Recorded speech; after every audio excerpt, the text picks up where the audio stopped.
નમસ્કાર મિત્રો આજે તમારી સમક્ષ કર્ક રાશિના જાતકો માટે શનિ ભગવાન જે ઉદિત થઈ ગયા છે 12 તારીખથી તમારા જીવનમાં શું ફેરફાર થશે, શું પરિવર્તન આવશે એ વિશેષ ચર્ચા આપણે કરવા જઈ રહ્યા છે।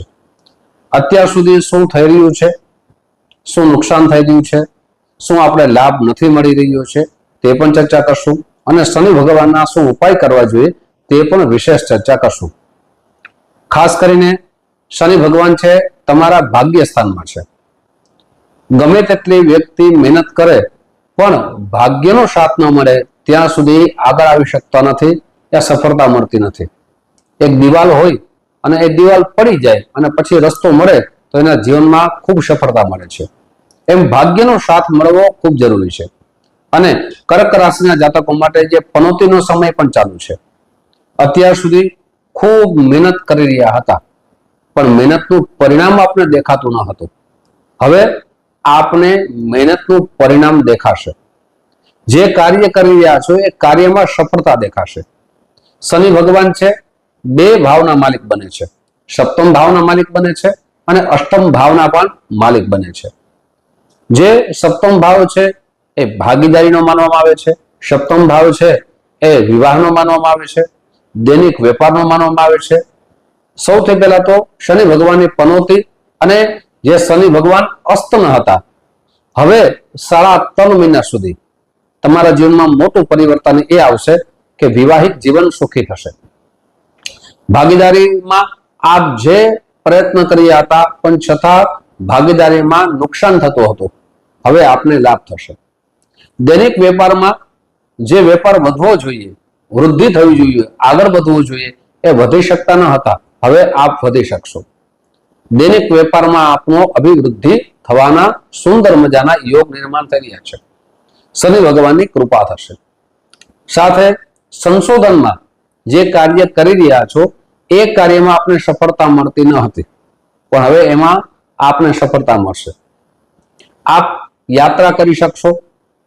સાથે માંગલિક પ્રસંગો આપના ઘરે આવશે। આપના જીવનની અંદર જે પણ ભાગ્ય રૂપે સાથ મળતો ન હતો એ ભાગ્યનો સાથ મળશે। શનિ ભગવાન જ્યાં બેસે છે તે શુભ ફળ આપે છે પણ શનિ ભગવાનની દ્રષ્ટિ પણ શુભ હોય ત્યારે એ પણ આપણા જીવનમાં શુભ ફળની પ્રાપ્તિ કરાવે છે। તો શનિ ભગવાનની કઈ કઈ દ્રષ્ટિ પડશે? ત્રીજી દ્રષ્ટિ પડશે, 7મી દ્રષ્ટિ પડશે અને 10મી દ્રષ્ટિ પડશે। ત્રીજી દ્રષ્ટિ પડે છે લાભ ભવનમાં પડે છે, એકાદશ ભાવમાં પડે છે। એકાદશ ભાવ એટલે લાભ, ધનની અભિવૃદ્ધિ, મોટા ભાઈ તરફથી સહયોગ। પેલા મોટા ભાઈ તરફથી ઝઘડા થતા હતા, વિવાદ થતો હતો, જે ધનની અભિવૃદ્ધિ થવી જોઈએ એ ધનની અભિવૃદ્ધિ થતી ન હતી। 12 તારીખ પછી તેમાં પણ ખૂબ સારો લાભ થવાનો છે। મિત્ર તરફથી આપને યશ મળશે। મિત્રોને સહયોગ આપતા હતા છતાં યશની કામના પરિપૂર્ણ થતી ન હતી, તે કામના હવે પરિપૂર્ણ થશે। આ પ્રથમ લાભ દ્રષ્ટિનો મળશે। બે દ્રષ્ટિ છે, શનિ ભગવાનની બીજી દ્રષ્ટિ પડે, સપ્તમ દ્રષ્ટિ પડે છે, એ પડે છે ત્રીજા ભાવમાં। ત્રીજો ભાવ છે એ ઓનલાઈનનો છે, નાના ભાઈ બહેનનો છે। ઓનલાઈન આપ બિઝનેસ કરો છો, પછી કોઈ પણ ક્ષેત્રે હોય, યુટ્યુબના માધ્યમથી આપ આ કોઈ બિઝનેસ ચલાવો છો, ફેસબુકના માધ્યમથી કોઈ બિઝનેસ ચલાવો છો, ઇન્સ્ટાગ્રામના માધ્યમથી કોઈ બિઝનેસ ચલાવો છો, તેમાં આપને સફળતા મળવી જોઈએ, સફળતા મળતી ન હતી ત્યારે સફળતા મળશે। સાથે એમાં નોકરી કરતા હો, કોઈ સારી કંપની જે અત્યારે ખૂબ ટોચ ઉપર છે, જેમાં ગૂગલ છે, ફેસબુક છે, ઇન્સ્ટાગ્રામ છે, યુટ્યુબ છે, આવી જે સારી કંપનીઓ છે મોટી મોટી, તેમાં આપ નોકરી કરી રહ્યા છો છતાં આપનું પ્રમોશન થતું ન હતું, તેમાં પ્રમોશન થશે। પણ મિત્રો આપણે સાવધાની પણ રાખવી પડશે। સાવધાની એ વાતની રાખવાની છે કે બેંકની અંદર આપની ઉપર કોઈ છેતરી ન જાય, ફ્રોડ ન થઈ જાય, તેની ખાસ સાવધાની રાખજો। પેલા નાના ભાઈ બહેન સાથે આપના વિવાદનું કારણ બનતું હતું, હવે વિવાદ દૂર થશે। આપ સાહસિક બનશો, ઉત્સાહી બનશો અને વિચારીને આગળ વધશો, તે મોટો ફાયદો આપના જીવનમાં થવાનો છે। હવે ત્રીજી દ્રષ્ટિ પડે છે એ છઠ્ઠા ભાવમાં પડે છે, એટલે કે 10મી દ્રષ્ટિ।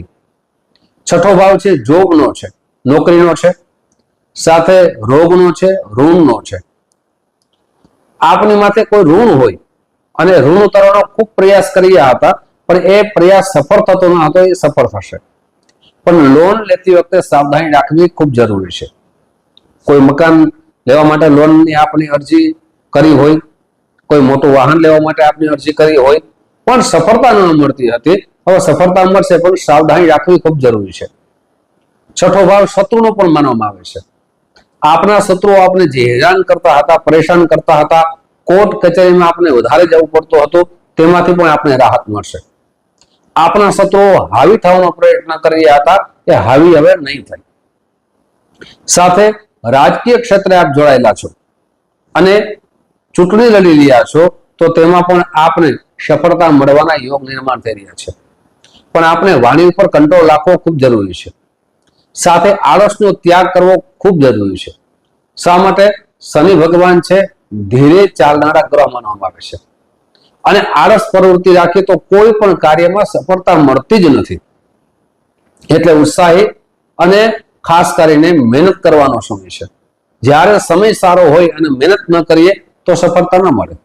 એટલે મહેનત કરવાનો આ સમય છે, અને સમયને આપ જો સાથે ચાલશો તો આપનું ભાગ્યોદય અવશ્ય થશે. પણ આ બધા લાભ કોને મળશે?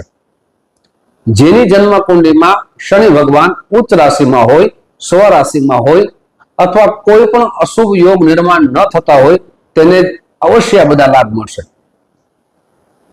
પણ તમારી જન્મ કુંડળીમાં શનિ ભગવાન છઠ્ઠા સ્થાનમાં હોય, આઠમા સ્થાનમાં હોય, 12મા સ્થાનમાં હોય, અથવા નીચ અવસ્થામાં હોય, કોઈ પાપ અશુભ યોગ નિર્માણ કરતા હોય, તો શનિ ભગવાનનો આટલો લાભ નહીં મળે.